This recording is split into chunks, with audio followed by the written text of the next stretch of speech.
Following the recent balance changes, Royal Giant is officially back in the meta, and I'm pretty excited because this is one of the most fun decks to play, in my opinion. The offense and the defense of this deck synergize so well, and the whole flow of this deck is very, very fun. So we're going to start off with the Fisherman. It's a pretty low-risk play.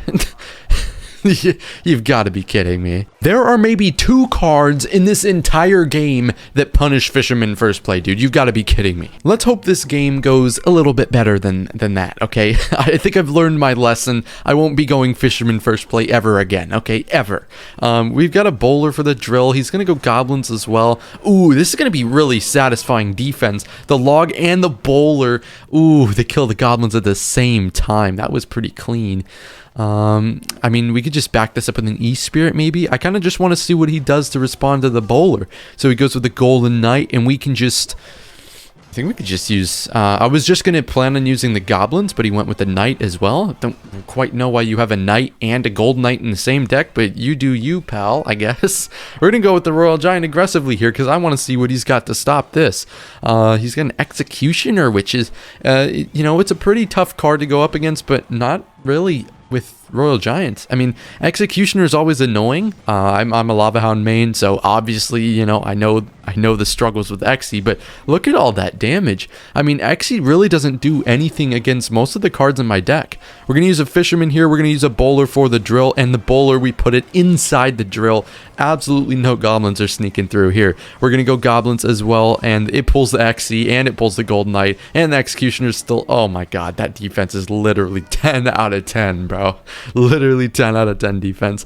You can already tell, hey guys, if you're new to Royal Giant, you can probably already tell why I love this deck, especially with the bowler. We've got the prime Shaq and Kobe combo right here, and they're just going to work. The bomb tower is... What bomb tower, bro? What bomb tower? There's no bomb tower.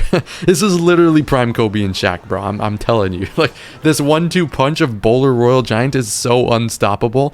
I swear, like, maybe the only thing you have to worry about is, like, minions. Like, if you're gonna be real, like, you have to use an air counter, and I don't think there's many other combinations to stop that. So we're going to use an E-Spirit, and we're actually going to log, and it's going to kill all the drill goblins.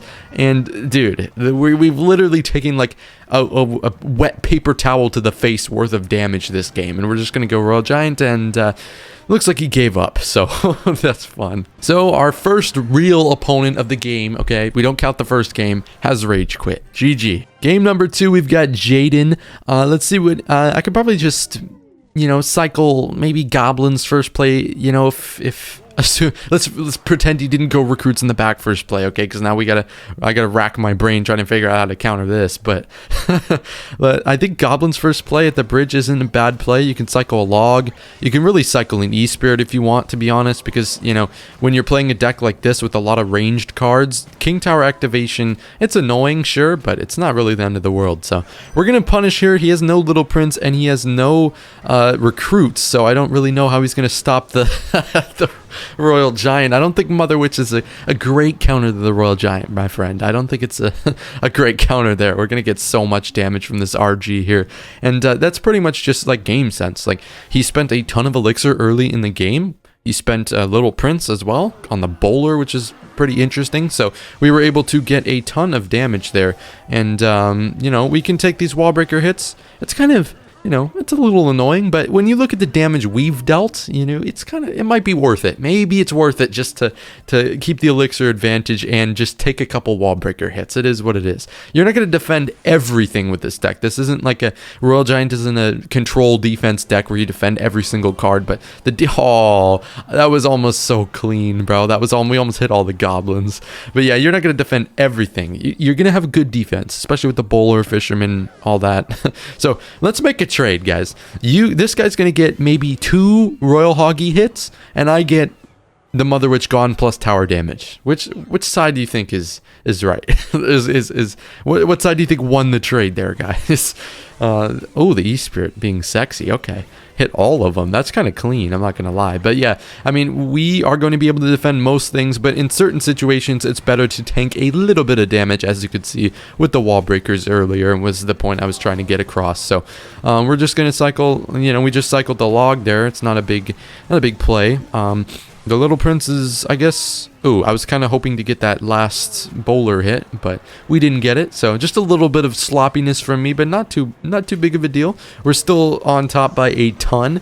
Beautiful fireball value as well. So the recruits started charging early. We've got to do something here. Log plus E-Spirit should finish off these wall breakers. And we're going to take this one recruit, and it's going to get a couple of hits on our tower, but that's it.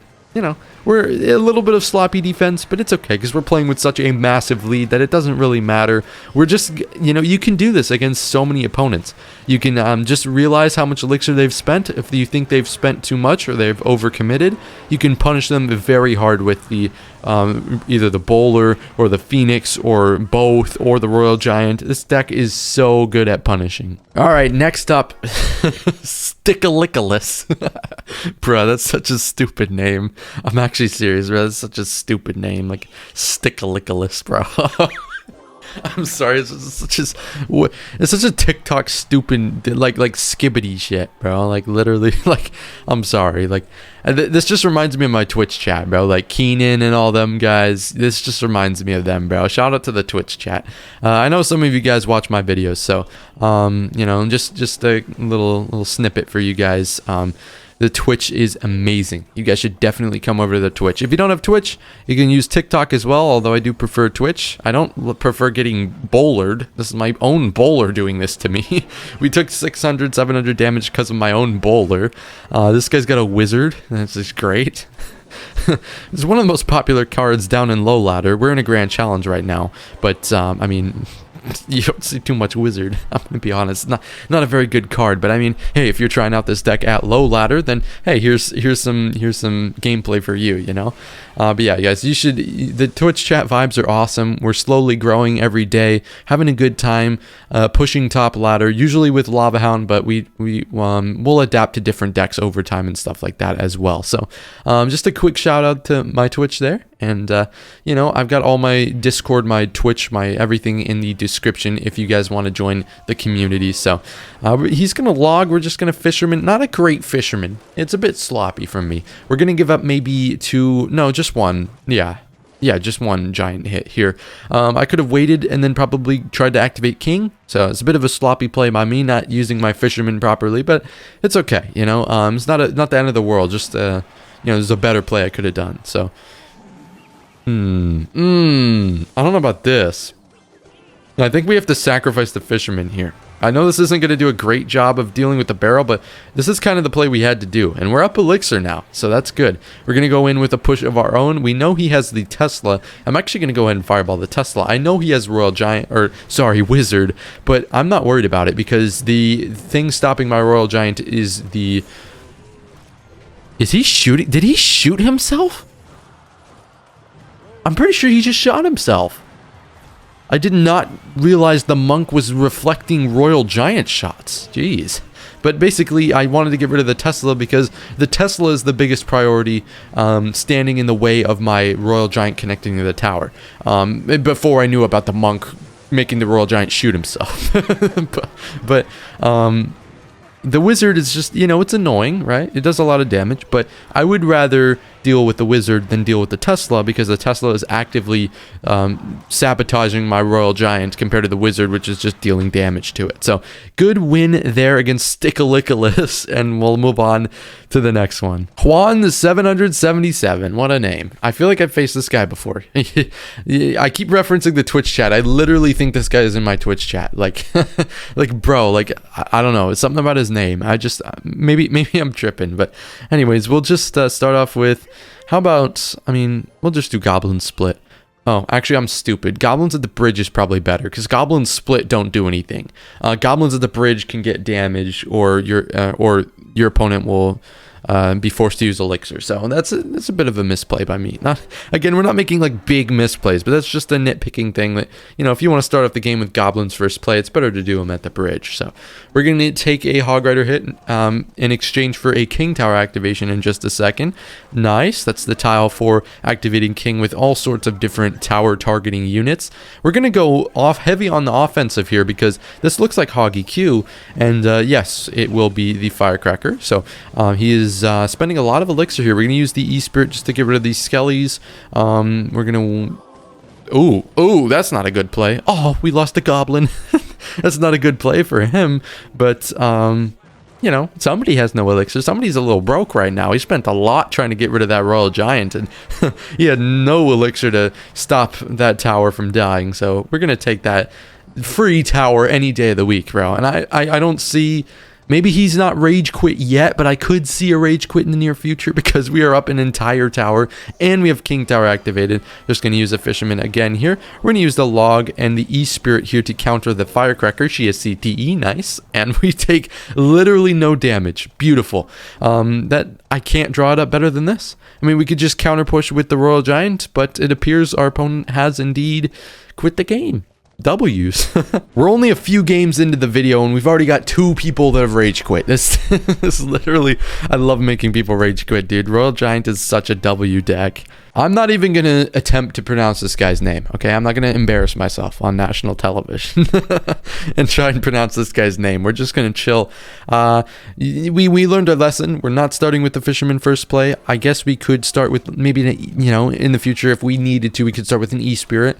I'd rather save Phoenix, especially in case my opponent's playing like Lava Loon or something, you know? So this is nice. Obviously, Executioner, we faced it earlier. It's not really a big threat. I mean, obviously, it's good against the Phoenix, but it doesn't get too much value against my deck. Pekka does, however. Pekka is the bane of RG. So this is annoying, but we're gonna find our way around it. We're gonna work our way around it. Sorry, I messed up what I was saying there. But the bowler comes in on the Executioner, which is low-key nice. We kind of just split up the push there. So I knew that my goblins were useless if the Pekka or if the Executioner was gonna target them. So I used the bowler to target the Executioner as well as distract him, and I used the goblins there to wrap up the Pekka. So pretty... Why are we facing Mega Knight, bro? You know, for some reason, I am not at all surprised. You know, I'm past being surprised by Pekka Mega Knight, bro. We know he's at very little elixir, so this Royal Giant is going to get a ton of damage. All I have to do now is defend a little less or take less damage than I'm dealing with the RG. And with all of that, we take like 1 Executioner hit. So we're up 1200. And that's definitely worth it. A lot of decks, you know, it's best to pressure while defending, but with this deck, it's equally or maybe even more so important to do that in single elixir, because Royal Giant is going to be a card that's kind of easy to counter when you have a ton of elixir, you know. So especially with this guy having Pekka and E-Wizard, I want to get as much damage as I can early on, and I realized that there's no reason not to just go Royal Giant in the opposite lane when he did that, because I was confident that I could defend that anyways, and we did. So he's going to build up a Pekka Mega Knight push. Here we freaking go. Okay, we're Fireball at logging, going to wait for more value, and we do get the more value right there, and we're just going to Fisherman. You can't expect these guys to be the best, the sharpest, or the coldest spoons in the fridge, you know. W Tornado. We're just going to use the bowler on the on this guy once again, and ooh, a little bit of sloppy defense from me, letting the Mega Knight connect onto my tower, but we are up an entire tower, so I mean, you know, a little bit of sloppiness is a-okay, you know. We still, a win is a win, pretty clean win, even though, you know, we let the Mega Knight on the tower. You know, I love this deck. I personally think it's good against all sorts of different decks, mid ladder, top ladder, and with the new balance changes, it's officially back in the meta. So let me know what you think about this deck. Hope you enjoyed the video. Make sure to like, comment, and subscribe if you haven't already. Love you guys, and stay tuned for the next video.